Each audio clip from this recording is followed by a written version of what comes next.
JB타임즈. 네, 더마카와 함께 시선 집중의 문을 열겠습니다. 어서 오세요. 네, 안녕하세요. 더마카입니다. 이신우 님이 듣고 보기 시작한 지 얼마 안 됐지만 귀 쫑긋하고 듣습니다. 라고 인사 보내주셨는데요. 네. 예, 여기에 부응하고자 오늘도 삐딱선 정신에 입각해서 주요 뉴스 챙겨드릴 텐데요. 새로 오시는 촌철님들이 많으신 것 같아요. 네. 아주 제일 반가운 소식입니다. 네. 그분들을 꽉 붙잡으시려면 JB가 어떻게 해야 할까요? 왜 저한테만 그러세요? 본인도 생각을 해야지. 전 잘하고 있잖아요. 야, 어쩌면 이게 방송 죄송합니다. 본인가? 죄송해요. 이게 최선이라서요. 네. 죄송하고요. 네. 네, 시작할게요. 네. 저희가 주말 사이에 좀 우리 사회가 두 개의 별을 잃었습니다. 영화배우 강수현 씨 그리고 김지아 시인이 눈을 감았는데요. 네. 고인의 명복을 빌면서 오늘 시작을 해보도록 하겠습니다. 예, AS 타임 가시죠. 네, 지난 금요일 이 시간에 민주당이 여론을 무시하고 정략적으로 계속 압박할 경우 정호영 후보자 임명을 강행하는 방안도 검토할 수 있다. 라며 언론에 등장한 윤핵관의 발언을 짚어드리지 않았습니까? 네. 내일 취임을 앞둔 윤석열 당선인이 정호영 후보자를 비롯해서 원희룡 국토부 장관 후보자 등 6명의 장관 후보자에 대한 인사청문 경과 보고서 재송부를 국회에 요청했다는 소식입니다. 네. 재송부 시한은 오늘까지인데요. 임명 강행 수순에 돌입했다 이렇게 봐야겠죠? 그렇죠. 그러니까 우리가 이제 경험으로 재송부를 요청을 했다라고 한다면 이게 이제 임명 수순이다. 이제 익히 보았던 장면 아니겠습니까? 네. 거기다가 일정하게 타협의 여지를 남겨두고자 했다면 굳이 오늘로 못 박을 이유는 없는 거죠. 열흘이라는 어떤 시간적 여유가 있으니까. 네. 그런데 오늘로 못 박았다라고 하는 것은 내일 취임과 동시에 바로 행동에 들어간다. 이런 뜻이 담겼다고 봐야 될 것 같고요. 네. 이렇게 돼버리면 강대강 대치는 피할 수 없을 거다. 그래서 윤석열 당선이 이런 수순으로 이제 행동이 시작이 됐다고 해서 그럼 민주당이 뜨거 해가지고 그러면 한덕수 총리 그 후보자 임명 동의해줄게요. 이렇게 나올 가능성은 거의 없다고 봐야 되는 거 아니겠습니까? 그러게요. 네. 이렇게 돼버리면 강대강 대치는 불을 보듯 뻔하다 이렇게 봐야 되는 거겠죠. 네, 그럼에도 이렇게 간다. 이렇게 얘기인데요. 가는 거고 네. 결국은 그럼 이런 강대강 대치가 누가 오르냐라고 하는 것들을 어디서 확인받느냐 지방선거에서 확인받는다 아마 이런 식으로 아하. 이제 그 논법이 이제 전개가 된다고 봐야 되겠죠. 네. 그래서 지방선거에서 이제 그 승패의 결과에 따라서 봐라. 국민의 여론은 이렇지 않느냐. 기세 싸움, 삿바 싸움이 시작이 됐다 이렇게 보면 될 것 같습니다. 네, 시작부터 허니문은 없는 것 같고요. 네. 9110님이 강행 또 강행. 아이고 그 강행 소리 좀 그만 듣고 싶습니다. 제발 대화 좀 하세요라고 해주셨는데 예. 어쨌든 허니문은 없는 것 같고요. 권성동 원내대표는 중요한 것은 국민 수용성이다라면서 정호영 후보자 거취 문제에 대한 당의 의견을 비공식적으로 당선인 측에 전했다고 했었거든요. 네네. 근데 그 이후에 이런 결정이 나왔기 때문에 당의 입장이 어떻게 전달이 됐고 어디까지 반영이 된 건지 좀 궁금합니다. 네. 잠시 후 이준석 대표에게 들어보도록 하고요. 예. JB타임즈 오늘 주목할 뉴스들 챙겨드리겠습니다. 네. 첫 번째 뉴스는 어떤 건가요? 한동훈 법무장관 후보자 청문회가 이제 오늘 열리죠. 드디어 오늘. 네. 근데 그 한동훈 후보자 딸의 논문을 대필 작가가 작성했다는 의혹이 제기가 됐습니다. 네. 한겨레가 보도를 했는데요. 간략하게 추려드리면 2022년 2월에 전 세계 사회과학 분야 학술 논문 데이터베이스인 SSRN 여기에 등록된 4쪽짜리 논문이 있었다고 합니다. 국가부채가 중요한가? 경제 이론에 입각한 분석이라는 제목의 논문이라고 일단 문서라고 합시다. 네. 문서인데요. 이 문서 정보의 집필 날짜는 2021년 11월 11일로 돼 있고 지은이가 벤슨이로 되어 있다라는 겁니다. 네. 그런데 그 추적을 해보니까 이 사람은 미국에서 운영하는 한 홈페이지에서 자신을 노련한 대필 작가라고 소개를 했고요. 영국, 그리스, 인도에 기반을 둔 프리랜서 홈페이지에 6년간 글쓰기와 과외 경험이 있다. 블로그, 기사 작성, 학술 연구 작성, 숙제 등을 할 수 있다. 이렇게 소개를 해놓고 있다고 합니다. 한겨레가 그의 SNS 계정 메신저를 통해서 이 한동훈 후보자 딸의 논문을 보내주고 당신이 작성한 것이 맞느냐 이렇게 물어봤더니 2021년 11월 초에 했다. 이렇게 답변을 했다고 그래요. 네. 그러면서 자신의 컴퓨터 문서 목록을 찍어서 보내주기도 했다고 하는데 더 물어보려고 했더니 그럼 돈 내놔라. 네. 이렇게 해서 한겨레 내부 지침에 따라서 돈 주고 치지는 않기 때문에 이제 중단을 했다라는 거고요. 이에 대한 한동훈 후보자의 해명은 크게 두 가지입니다. 그건 논문이 아니라 온라인 첨삭 등의 도움을 받아 작성한 3쪽짜리, 뭐 참고문헌 표기까지 포함하면 4쪽이라고 하니까 이건 중요한 것 같지 않고요. 네. 연습용 리포트 수준의 글이었다라고 하는 게 하나고 고교생의 학습 과정에서 연습용으로 작성된 것으로 실제로 입시 등에 사용된 사실이 없고 사용할 계획도 없다. 이게 또 하나의 해명이었다고 하네요. 네, 그러면서 덧붙이기를 기사에 언급된 SSRN은 심사전 논문 등의 저장소로 각종 논문, 리포트, 에세이 등을 누구나 자유롭게 올릴 수 있는 곳이다라는 설명도 덧붙였는데요. 네. 어떻게 봐야 될까요? 핵심 논점은 하나 아니겠습니까? 한겨레 보도대로 이게 대필이냐 아니면 한동훈 후보자의 주장대로 첨삭 도움을 받은 것이냐 이거잖아요. 네.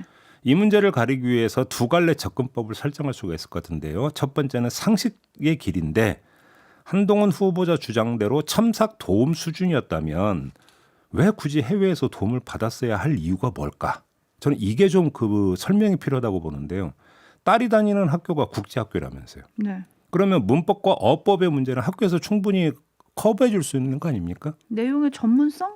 내용의 전문성이라고 한다면 벤슨의 전문성이 거기에 부응해야 하는데 그렇다라는 근거는 아직은 지금 확인이 안 되고 있습니다. 네. 거기다가 특히나 연습용 그냥 글이었다면서요. 네. 연습용 글인데 정말로 그 이 벤슨이 그러니까 그 대필이 아니라 첨삭이라고 치죠. 해외에 그러면 첨삭을 굳이 그렇게 받아야 되는 겁니까? 이게 상식적 의문 아니겠습니까? 네. 그다음에 두 번째 상식의 길이 아니라 이번에 증거의 길인데요.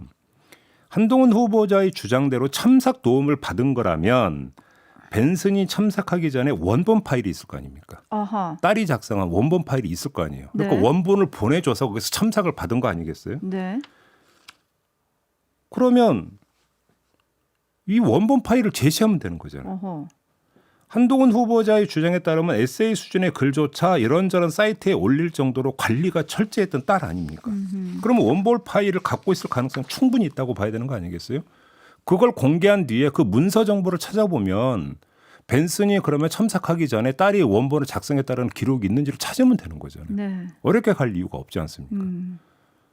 그다음에 뭐 그 해명에 보면 입시에 뭐 사용했나 안 했네 이런 그러니까 대목과 관련된 그러니까 논란이 불거질 수 있는데 이건 둘째 문제인 게 대필이라고 하면 만에 하나라도 대필이라고 한다면 대필을 부탁한 목적이 이제 얘기가 돼야 되는 거 아니겠습니까? 네. 그럼 그건 그때 가서 따지면 되는 일이고요.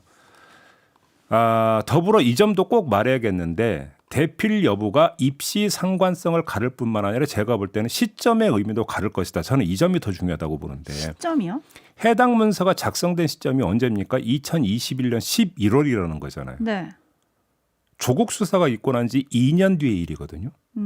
만약 입시를 목적으로 대필을 부탁한 거라면 어떻게 되는 겁니까? 이 얘기가?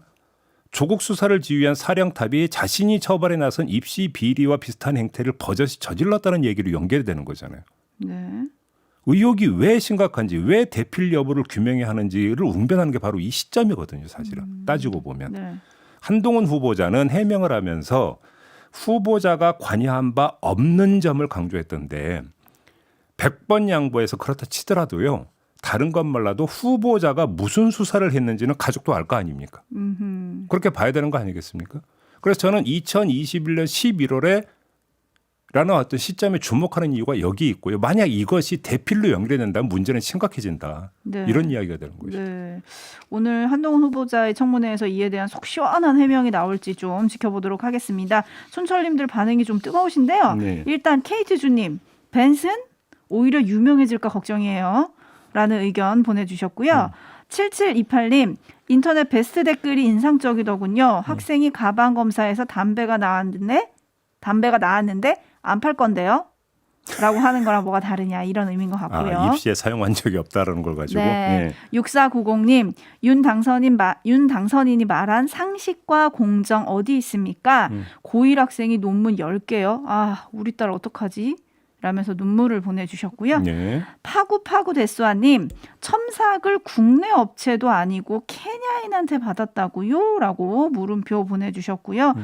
캉스님은 한동훈 내정은 기름에 휘발유를 붓는 격이 됐습니다라고 해주셨는데 어쨌든 저희가 이 시간에서 여러 번 말하길 전국의 가장 핵 그리고 인선의 주요한 핵이 지금 한동훈 후보자의 청문회 아니겠습니까? 여기서 어떻게 쟁점들이 되고 어떻게 해명을 하느냐 이게 좀 중심이 될 텐데 지금 저희가 딸 스펙 쌓기 관련한 논점을 좀 전해드렸지만 이 외에도 아파트 편법 증여, 농지법 위반 그리고 후보자 부인이 차를 구매하기 위한 위장 전입 등 여러 의혹들도 지금 제기가 돼 있는 상황입니다. 네. 여기에 대한 해명도 좀 지켜봐야 할 것 같고요. 또 한동훈 후보자가 인사청문 서면 답변서에서 대검 수사정보담당관실 부하를 예고를 했고요. 중수청은 법무부 산하가 바람직하다라는 견해를 밝히기도 했는데 네. 이것도 조금 쟁점이 될 것 같습니다. 그렇죠. 먼저 치고 나온 거죠. 중수청은 법무부 산하가 바람직하다라는 것은 뭐냐면 물론 민주당 의원들이 이제 발의한 법안이 있긴 합니다만 아직 이 이야기가 나오고 있지 않고 사개특위가 지금 구성이 되지 않는데 먼저 치고 나왔다. 네. 왜 그럴까도 한번 좀 잘 생각을 해봐야 될 것 같습니다. 네, 한동훈 법무장관 후보자 청문회 당연히 시선 집중해야 될 것 같고요. 그리고 오늘 이창양 산업통상자원부 장관 후보자 청문회도 있다는 점 네. 기억하시기 바라겠습니다. 제이비타임즈 다음 주목할 뉴스는 어떤 건가요? 이재명 민주당 상임고문이 어제 인천 계양을 국회의원 보궐선거 출마를 공식 선언을 했습니다. 그 한 대목 잠깐 들어보실까요? 대선 결과의 책임은 제게 있습니다. 책임을 지는 길은 어려움에 처한 당과 우리 후보들에게 조금이나마 활로를 열어주고 여전히 TV를 잘 못 켜시신 우리 국민 여러분께 옅은 희망이나마 만들어 드리는 것이다. 이게 바로 책임을 지는 것이다. 맞습니까, 여러분? 복잡하면 큰 길로 가라. 그렇게 소년들이 말했습니다. 오늘 저 이재명은 그 책임의 길에 새롭게 나섭니다, 여러분.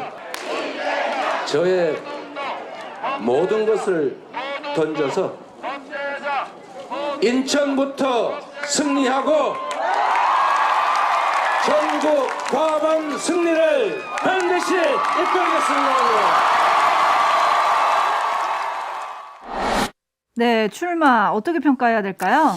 평가하기에 앞서서 또 한 사람이 있죠. 경기 분당갑 출마를 선언한 안철수 전 인수위원장. 자, 이분의 선언문도 잠깐 좀 들어볼까요?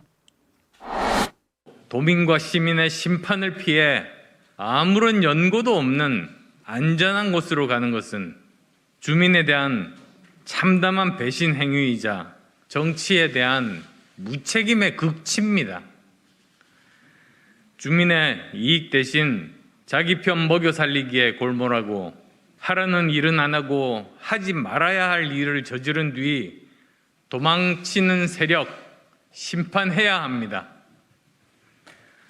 이를 바꾸려면 분당과 성남 그리고 경기도의 리더십 교체가 반드시 필요합니다.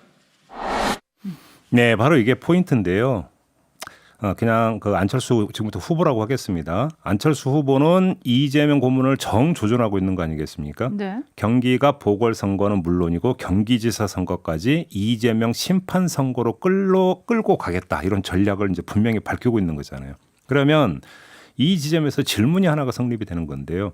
과연 이런 관역 설정이 이재명 출마에 따른 대응이냐라는 점입니다. 아니에요? 다시 말해서 이재명 고문이 출마하지 않으면 그러면 이재명 심판 구도로 가지 않을 수도 있었던 것이냐라고 하는 반문을 한번 던져봐야 되는데 제가 볼 때는 그렇지가 않은 거죠.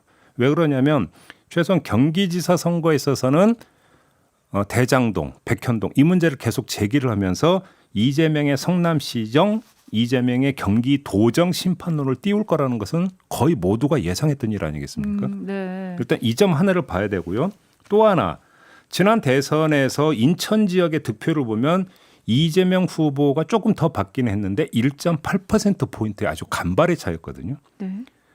인천시장 선거에서 민주당이 승리를 낙관할 수가 없는 상황이었다는 거냐, 판 자체가. 그러면 이 두 가지를 묶어보면 이런 가정적 질문이 성립이 돼요. 지방선거에서 서울은 말할 것도 없고 경기도와 인천시까지 민주당이 패배하면 어떤 상황이 연출이 될까? 그건 뭐 네. 다들 예상하실 것 같아요. 그러니까 이번 지방선거 이후 2024년 총선까지 이제 큰 선거는 없는 거거든요. 네. 이 과정에서 민주당은 질이 멸렬해지면서 늪으로 빠질 가능성이 충분히 있다고 봐야 되겠죠. 네. 그럼 정반대로 인천과 경기에서 민주당이 승리를 한다면 어떻게 되는 겁니까? 민주당과 이재명 후보는 강력한 전진 기지를 구축을 할 수 있는 거 아니겠습니까? 네. 이래버리면 그 윤석열 당선 입장에서는 이것은 또 하나의 어떤 뭐냐면 도전 요인이 되는 거죠. 그러니까 이재명 고문의 출마는 이 그림 속에서 읽을 수도 있는 건데요. 지역구에 발목 잡히지 않고 인천과 경기를 동시에 커버하는 선거 전략. 그래서 양쪽에서 모두 승리하는 선거 전략. 요걸 지금 염두에 두고 출마했다고도 볼 수가 있는 것이죠. 한쪽에서는 그의 출마를 두고 무슨 보신 출마 아니냐, 방탄 출마 아니냐 이런 이야기를 많이 해줘. 정리하면 수비형 출마로 보던데 정반대 공격형 출마로 볼 여지도 얼마든지 있다. 요즘도 좀 함께 봐야 된다는 거죠. 지금 현님이 서울은 힘들고요. 경기라도 잘해야죠. 뭐 이렇게 보내주셨는데 네. 이재명 고문의 출마가 현재 민주당 열세 지역인 서울시장 선거판도 좀 흔들 수 있을까요? 연결이 된다고는 볼 수 있겠죠. 그런데 지금 나오고 있는 여론조사만 놓고 본다면 물론 뚜껑은 열어봐야 알기 때문에 네. 단정은 할 수가 없습니다만 서울 지역에 있어서의 어떤 그 양 후보 간의 지지율 격차는 인천 경기보다는 좀 벌어져 있기 때문에 네. 그런 점에서 이제 일단 접근을 하는 것이라는 점만 좀 말씀을 드리겠고요. 청경룡님이 이런 얘기가 있죠. 똥개도 자기 집에서는 50% 먹고 간다. 분당은 안철수의 마당 아닌가요? 라고 해주셨는데 비율. 그러면 국민의힘의 전략은 어떻게 되나요? 이건 당연한 거죠. 조금 전에 말씀을 드린 대로 이재명 후보의 전략이 지역구에 발목 잡히지 않고 인천과 경기에서 동시 지원하는 것이라고 본다면 국민의힘은 이걸 그대로 받으면 되는 거죠. 다시 말해서 이재명 후보의 발목을 잡을 인파이터를 공천하는 것이죠. 네. 그래서 계양을 넘어서 인천, 더 나아가 경기에까지 이재명의 리더십이 아니라 이재명의 문제점이 전파되도록 계양을 전투지 발신지로 삼을 수 있는 그런 인물을 공천하면 되는 거거든요. 뭐 지금 윤희숙 전 의원 뭐 공천이 검토되고 있다 이런 지금 보도가 나오고 있던데 네. 윤희숙 전 의원 같은 경우는 국회의원 시절부터 이재명 후보에게 아주 그러니까 공격수였죠. 예, 각을 엄청 세웠던 인물 아니겠습니까? 네네. 그 차원으로 이해를 하면 될 것 같습니다. 김부선 배우 얘기도 잠깐 나왔었는데 7993님이 김부선 공천 정치의 희화화 대체 누가 하고 있는 겁니까? 라고 해주셨는데 이준석 대표가 그건 아니라고 부인을 하긴 했었죠. 조금 전 인터뷰가 있으니까 한번 확인을 해보죠. 네. 데이지님 경기의 강용석이 5%라고 합니다. 라고 해주셨는데 여기가 또 변수가 되지 않을까요? 그러니까 완주를 해서 한다면 그럴 수가 있겠죠. 네. 지금 여론조사 추이를 본다면 박빙이잖아요. 박빙인 상태에서 강용석 후보가 완주를 하고 뭐 지금 여론조사에 나오는 대로 그 정도의 만약에 득표를 얻게 된다면 중요한 변수로도 볼 수가 있겠죠. 네. 그래서 지금 모두의 관심 이재명의 맞상대가 누구냐 이건데 2012년 19대 총선에서 민주당 소속으로 계양 을에 당선이 됐던 최원식 전 의원 이름도 거론이 되더라고요. 네. 이분이 이후에 탈당을 해서 국민의당에서 안철수 대표와 함께 의정활동을 했던 걸로 알고 있는데 이준석 대표가 저격 투수가 준비돼 있다라고 했으니까 잠시 후에 이 대표에게 직접 한번 물어봐 주시죠. 그런데 문제는 계양을 해서 누가 당선되느냐도 중요하지만 네. 물론 여기서 그러니까 그 국민의힘에서 후보를 내 가지고 이재명 후보를 떨어뜨린다면 그 자체가 이제 그 큰 일이 되는 엄청난 것이니까 반전이. 네. 그것도 중요하지만 또 어떻게 발목을 잡느냐도 중요한 여기서 이제 전투력이 나와야 된다는 것이죠. 그 점도 좀 함께 봐야 되는 것 같은데요. 더 구체적인 얘기는 그러니까 조금 이준석 대표 인터뷰에서 한번 좀 소화를 해보도록 하겠습니다. 네. 자 마무리하죠. 더마카 수고하셨습니다. 고맙습니다.